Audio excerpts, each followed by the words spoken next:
Hello, आप सबको जय यीशु। और आज संडे है तो सामने में वेदी के सामने देख रहे होंगे आप लोग, संत पापा का फ़ोटो रखी हुई है ना।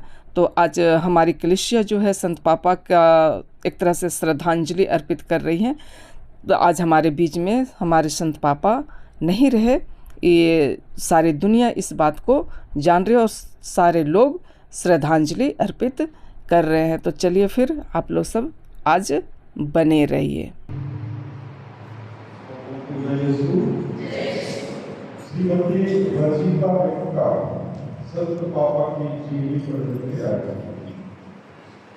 और पूजन विधि शुरू करने के पहले संत पापा का फोटो पर मल्यार्पण की जा रही फादर के द्वारा, जो आप लोग देख पा रहे हैं। और मल्यार्पण के बाद में आरती किया जा रहा है ना। इसके बाद में आज की जो है पूजन विधि शुरू होगी और श्रद्धांजलि, पूजन विधि खत्म होने के बाद में श्रद्धांजलि पुष्पांजलि होगी। तो बने रहिए।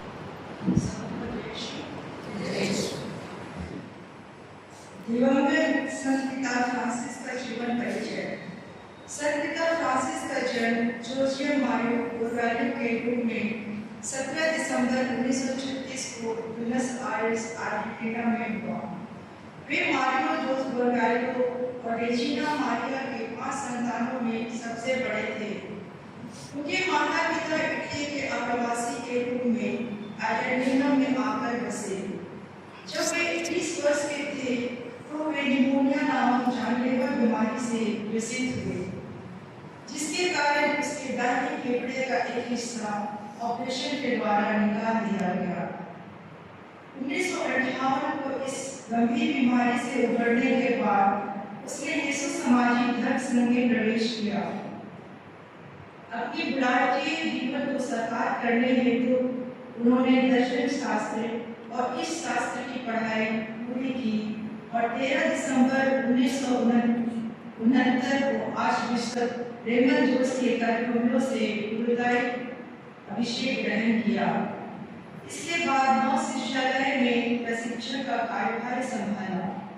अपने टर्सियर के आध्यात्मिक प्रशिक्षण ग्रहण करने के पश्चात 22 अप्रैल 1973 को यीशु समाज में अंतिम मन्नत ली और उसी वर्ष अर्जेंटीना में 6 वर्ष के लिए यीशु समाजी प्रोविंशियल सुपीरियर पद का कार्यभार संभाला। इसके बाद 1980 में संत मैनुएल लोटो के दर्शन शास्त्र और इस शास्त्र के प्राचार्य नामित किए गए, जहां से उन्होंने स्वयं शिक्षा प्राप्त की। 1992 में ब्यूनस आयर्स के सहायक बिशप के रूप में वे नियुक्त किए गए और वहीं पर 1957 के क्योजिटो बिशप बनाए गए तथा 1998 में ब्यूनस आयर्स के आर्चबिशप का पदभार ग्रहण किया। सन 2021 में संत पिता जॉन पॉल द्वितीय के द्वारा वे कार्डिनल के रूप में नियुक्त किए गए तथा कार्डिनल के गरिमामय पद का शोभायमान हुए। उन्होंने एक धर्माध्यक्ष और कार्डिनल के रूप में अपने सरल एवं सादगी भरे जीवन का परिचय दिया। उन्होंने बिशप निवास के बजाय एक छोटे अपार्टमेंट में रहना स्वीकार किया। सार्वजनिक परिवहन का उपयोग, अपना भोजन स्वयं पकाना आदि उनके सादगी एवं विनम्रता का परिचायक बन गया। संत पिता बेनेडिक्ट 16वें के पद से इस्तीफा देने के बाद 13 मार्च 2013 को संत पिता फ्रांसिस उनके उत्तराधिकारी के रूप में नियुक्त किए गए। दिवंगत संत पापा फ्रांसिस ने असिसी के संत फ्रांसिस के सम्मान में एक पोप के तौर पर अपना नाम फ्रांसिस रखा। अपने पूरे सार्वजनिक जीवन में संत पिता फ्रांसिस ने अपनी विनम्रता, ईश्वरीय दया पर जो अंतर्राष्ट्रीय दृष्टिता, गरीबों की चिंता, अंतर धार्मिक संवाद में प्रतिबद्धता के थे जाने जाते थे। अपने सादगी जीवन के लिए मशहूर संत पिता ने हर अपॉस्टोलिक महल के बजाय संत मार्था गेस्ट हाउस को अपना आशियाना चुना। उन्होंने यह स्पष्ट किया कि विश्वासियों का मूल्य कार्य नियमों का पालन नहीं, बल्कि यह समझना है कि ईश्वर उन्हें क्या क्या करने के लिए बुला रहे हैं। उन्होंने कलीसिया के आत्माओं से कहा कि चर्च के चरवाहों को अपनी भेड़ों की बंद होनी चाहिए। हमेशा ईश्वर के लोगों के करीब रहना चाहिए। उनके प्रमुख कार्यों की कुछ झलक इस प्रकार है। पहला, प्रथम लैटिन अमेरिकी और पहले यीशु सामाजिक हो। दूसरा, पर्यावरण संरक्षण। तीसरा, अंतर धार्मिक संवाद। चौथा, गरीबों एवं जरूरतमंदों की मदद। पांचवा, मानव अधिकारों की रक्षा। छठवां, वेटिकन प्रशासनिक सुधार। सातवां, समलैंगिक अधिकारों की रक्षा। आठवां, महिलाओं के पैर धोना। नौवां, कैदियों के पैर धोना इत्यादि। संत पिता फ्रांसिस की 10 प्रेरणादायक बातें जो हमारे क्रिस्ती जीवन की अमूल्य नीति बन सकती है। पहला, सदाचारी का जीवन जिए। दूसरा, दूसरों की सेवा करें। तीसरा, हमेशा दयालु बने। चौथा, एक दूसरे को समय दें। पांचवा, जीवन का सम्मान करें। छठवां, कलीसिया से प्रेम करें। सातवां, चुगली करने से बचें। आठवां, पृथ्वी की रक्षा करें। नौवां, अपने परिवार से प्रेम करें। और 10वां, यीशु से प्रेम करें। सचमुच पूरे विश्व के लिए एक बहुत गहरा दुख क्षण है। यह समस्त विश्व की अपूर्णीय क्षति है।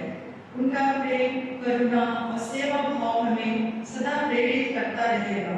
उन्होंने कलीसिया को एक नई दिशा दी, ईश्वरीय प्रेम को संसार में फैलाया और हर जरूरतमंदों तक पहुंचाने का प्रयास किया। उनकी विनम्रता सदा याद रहेगी। हे संत पिता फ्रांसिस, आप हमेशा हमारे दिलों में जीवित रहेंगे। आपकी विरासत हमें ईश्वरीय सेवा एवं प्रेम में आगे बढ़ने की प्रेरणा देते रहेगी। ईश्वर आपको अपने राज्य में अनंत शांति प्रदान करे। धन्यवाद। दिवंगत संत पापा फ्रांसिस की जीवित पर प्रकाश डालने के लिए उनके सुंदर जीवन पर प्रकाश डालने के लिए धन्यवाद। हमने संत पापा के 10 वचनों को सुना। इस प्रकार से हम लोगों को जीवन यापन करने की आवश्यकता है। आज विशेषकर ईश्वर से प्रार्थना करें, ईश्वर हम सबों को अपनी आशीष की कृपाओं से भर दे, ताकि हम संत पापा की इच्छा और ईश्वर की इच्छा को जीवन में यापन करने की कोशिश करें। आज पास्का का दूसरा रविवार है। पिता और पुत्र और पवित्र आत्मा के नाम पर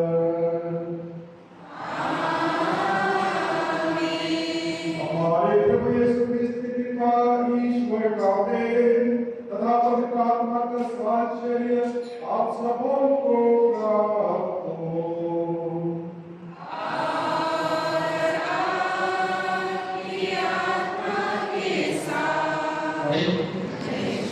सारी बातों को फादर ने बताई है। हम पल्ली में मोनिका दिवस एक साथ मनाते हैं।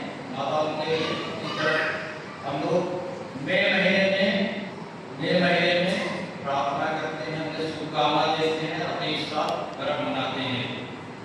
धन्यवाद।